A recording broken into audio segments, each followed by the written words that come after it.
Everyday blessing, berkat setiap hari. Surrender in prayer, berserah dalam doa.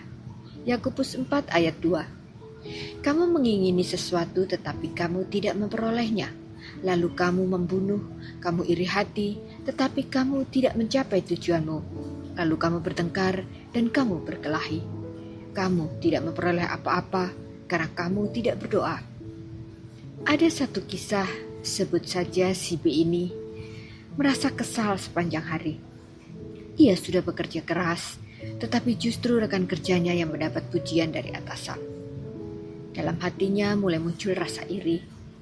Seharusnya itu aku, pikirnya. Tanpa sadar sikapnya berubah. Ia mulai menjauh, bahkan membicarakan temannya di belakang. Malam itu saat ia sendirian, ia merasa kosong. Ia sadar bukan situasinya yang salah, tetapi hatinya yang dipenuhi keinginan yang tidak terpenuhi. Ayat ini dengan jujur menyingkap realita hati manusia. Keinginan yang tidak terpenuhi bisa berubah menjadi iri hati, kemarahan, bahkan konflik. Surat Yakobus tidak hanya menunjukkan masalahnya, tetapi juga mengarahkan kita pada solusi, kembali kepada Tuhan di dalam doa. Ada 3 kebenaran yang dapat kita renungkan dan pelajari, yaitu 1.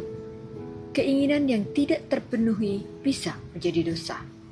Surat Yakobus menggambarkan betapa seriusnya dampak dari keinginan yang tidak terpenuhi, bahkan bisa membawa kepada kebencian yang dalam.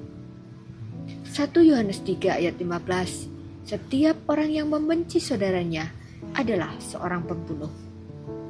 Tidak semua keinginan itu salah, tetapi ketika keinginan itu menguasai hati kita, ia bisa berubah menjadi dosa. Dari iri hati muncul kebencian dan akhirnya merusak hubungan. Seperti benih kecil yang dibiarkan tumbuh liar, keinginan yang tidak dijaga bisa berubah menjadi pohon dosa yang besar. 2. Iri hati menghancurkan damai sejahtera. Ketika kita membandingkan diri dengan orang lain, kita kehilangan sukacita dan mulai hidup dalam persaingan.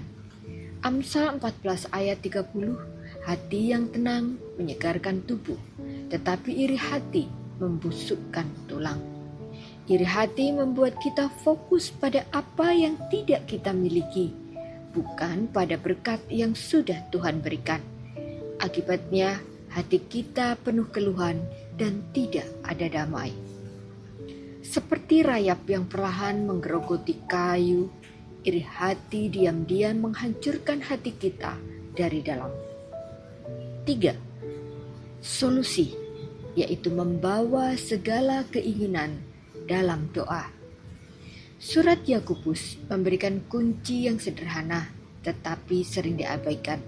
Kita tidak memperoleh karena kita tidak berdoa. Filipi 4 ayat 6, janganlah hendaknya kamu khawatir tentang apapun juga, tetapi nyatakanlah dalam segala hal keinginanmu kepada Allah dalam doa. Tuhan rindu kita datang kepadanya, bukan memaksakan kehendak kita dengan cara yang salah. Dalam doa, Tuhan memurnikan keinginan kita dan memberi apa yang benar-benar kita butuhkan. Seperti anak yang datang kepada ayahnya dengan penuh kepercayaan, kita pun dipanggil untuk membawa setiap keinginan kita kepada Tuhan. Doa tidak selalu mengubah keadaan, tetapi selalu mengubah hati kita. Martin Luther.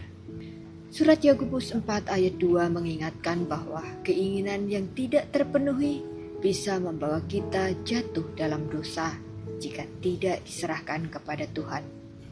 Iri hati dan konflik adalah tanda hati yang jauh dari Tuhan. Misi kita hari ini belajar berdoa dan menyerahkan keinginan kita kepadanya. Kita akan menemukan damai sejahtera sejati. Mari kita berdoa. Tuhan yang penuh kasih, kami datang kepadamu dengan segala keinginan dan pergumulan hati kami. Ampuni kami jika kami sering dikuasai oleh iri hati, kemarahan, dan keinginan yang tidak benar. Ajarlah kami untuk tidak mengandalkan diri sendiri, tetapi datang kepadamu dalam doa. Bentuklah hati kami agar selaras dengan kehendak-Mu dan cukupkan kami dengan apa yang Engkau berikan. Biarlah damai sejahtera-Mu memenuhi hati kami sehingga kami dapat hidup dalam kasih dan tidak lagi dikuasai oleh keinginan duniawi. Di dalam nama Tuhan Yesus kami berdoa. Amin.